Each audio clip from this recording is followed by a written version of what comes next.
Secret Marines in Walmart? How two veterans stopped a bloody rampage. On a seemingly ordinary Saturday afternoon, July 26, 2025, the bustling Walmart Supercenter in Traverse City, Michigan, a picturesque tourist town nestled on the shores of Lake Michigan, became the scene of sudden, terrifying violence. At approximately 4:45 p.m., after lurking inside the store for 35 minutes, 42-year-old Bradford James Gill of Afton, Michigan, allegedly unleashed a frenzied knife attack on unsuspecting shoppers. Armed with a foldable knife, Gill stabbed 11 people, victims ranging in age from 29 to 84, in what Grand Traverse County Sheriff Michael Shea described as random acts, with no predetermined targets and no indication of accomplices. Panic erupted as an employee's frantic shout, "He's got a knife!" pierced the checkout area air. By then, the damage was already unfolding. As customers fled in terror, the assailant continued his rampage, moving towards the store's exit. It was in this moment of chaos that ordinary citizens transformed into extraordinary heroes, preventing further bloodshed and ensuring the attacker was apprehended. Among them were Matt Kolakowski, a 39-year-old former Marine visiting Traverse City for a family vacation with his brother-in-law, Chris O'Brien, Kolakowski's 13-year-old daughter, and her friend. Hearing the warning, Kolakowski's combat instincts, honed during his service in Iraq nearly 2 decades prior, surged, instructing the girls to stay put. He and O'Brien gave chase. Unarmed but resourceful, Kolakowski seized an empty grocery cart. He witnessed Gill stab another man in the shoulder and an elderly woman in the back while fleeing into the parking lot. Without hesitation, Kolakowski rammed the cart into Gill's ankle. Lifting the cart overhead, he attempted to slam it down on the attacker, who narrowly scrambled away. As Bradford Gill burst into the Walmart parking lot, he moved erratically, weaving between cars and concrete pillars. While fleeing, Gill screamed incoherently, proclaiming himself a soldier and accusing Walmart shoppers of being bad people. Crucially, Kolakowski was not alone. Another bystander, later identified as also being a former Marine, drew the handgun he was carrying, having forgotten to remove it after a recent trip to the shooting range. He aimed the weapon at Gill. Video footage obtained by CNN captured the tense scene. Gill was cornered between cars, surrounded by the courageous group. Urgent shouts echoed, "Drop the knife! Get on the ground, now!" The pressure from the firearm combined with the relentless pursuit by Kolakowski and others forced Gill to drop the folding knife onto the asphalt. Kolakowski maintains his hold, keeping Gill subdued face down on the pavement. Mere seconds later, Grand Traverse County deputies, rifles at the ready, arrived on the scene at a run. A deputy immediately jumped on top of Gill alongside Kolakowski, placing his rifle directly in the suspect's line of sight, leaving no doubt about his status as a captured fugitive. Kolakowski assisted the deputy in the final moments of the physical arrest before identifying himself as a former Marine.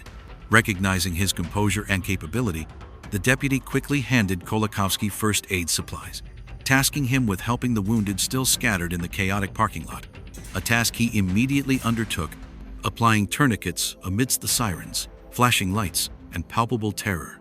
The courageous, coordinated actions of Kolakowski, the armed Marine, O'Brien, and other unnamed bystanders in those intense minutes in the parking lot were instrumental in ending the rampage, preventing further injuries, and ensuring the suspect was captured alive to face justice. Their quick thinking, bravery, and willingness to intervene turned the tide against a violent attacker. Sheriff Shea later lauded the bystanders' actions as amazing, crediting their swift and courageous intervention with preventing further injuries and ensuring the suspect was secured until law enforcement could take over. Kolakowski, identified by the deputy as a former Marine, was even handed first aid supplies and assisted police in applying tourniquets to shocked and bleeding victims amidst the chaotic scene he described. Mass panic in the parking lot. Ambulances, lights everywhere, sirens everywhere, blood everywhere. O'Brien, meanwhile, ensured the safety of the frightened girls inside the store. The aftermath revealed the extent of the trauma. 11 victims were transported to Munson healthcare facilities. While all were expected to survive, the physical and psychological scars ran deep. Days later, conditions ranged from serious to fair and good, with several still hospitalized. The small community of Traverse City, renowned for its beaches, wineries, and cherry festival, was left reeling by what Sheriff Shea called a very uncommon act of violence. It was really scary. This is something you see out of the movies. It's not what you expect to see where you're living, recounted Tiffany DeFell, who witnessed the chaos erupt in the parking lot. Gill was swiftly charged with 1 count of terrorism and 11 counts of assault with intent to murder. During his arraignment, he pleaded not guilty and requested a court-appointed attorney. Chief Assistant Prosecuting Attorney Noel Moggenberg outlined his troubling history: 2 prior assaultive convictions, at least 1 destruction of property conviction, a history of mental illness including involuntary hospitalizations and controlled substance violations. She emphasized the gravity of the crime, stating, "Clearly this is one of the most serious crimes that someone could commit in the state of Michigan." The terrorism charge, Moggenberg explained, stemmed from the attack's intended impact beyond the individual victims, done to affect the entire community, to put fear in the entire community, and to change how maybe we operate on a daily basis. Judge Robert Cooney set bond at $100,000 cash, surety with strict conditions, including a ban from all Walmart properties.